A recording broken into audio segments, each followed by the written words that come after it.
ඒක බොරු කියලා තියෙන්නේ. ඈ? අනේ මට දැන් ආයෙ යන්න බෑ. උදේට කාලත් නෑ. අනේ බෑ මට යන්න බෑ. ඔය සිගරට් එක බුලත් කන සල්ලි වලින් ගන්න මෙන්න ගෙනාවා පොඩි එකාගේ විනෝදේ. පොඩි එකාගේ විනෝදේ. සුබ දවසක් බස් රථයේ ගමන් කරන සියලුම දෙනාට ඉතින් රියදුරු දෑතට බුදු සරණයි කොන්දගේ දෑතට දෙවි පිහිටයි.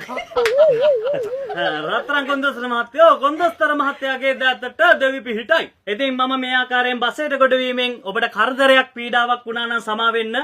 ඉතින් බඩට බත් ඇටයක් උගුරට වතුර පොදක් නොමැතිව ඔබගේ දරුවාගේ විනෝදයේ උදෙසා මා විසින් හඳුන්වා දෙන මේ මේඩ් ඉන් චයිනා බබු නලවනා බැලුම්.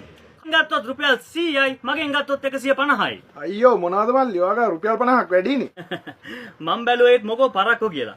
ඉතින් හැම බස් එක්කම ඉන්නවා මේ වගේ මැදින් පයින් රත්තරන් මහත්තයෝ කඩෙන් ගත්තොත් එක බැලුමක් තමයි රුපියල් 100ක් වෙන්නේ. මගෙන් ගත්තොත් බැලුම් 4ක් අද රුපියල් 150ක් වෙන්නේ පුංචි මුදලකට ලබා ගන්න පුළුවන්. හොඳයි.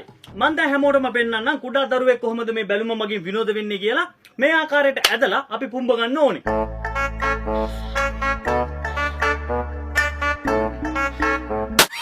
හෙලෝ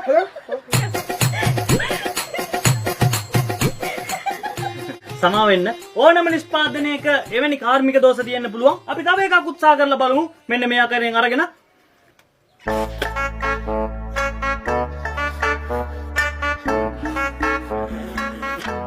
මේ ආකාරයෙන් පුම්බාගත් බැලුම මෙන්න මෙහෙම කරලා ඉහළට කරලා අතෑරපුවාම මේ ආකාරයෙන්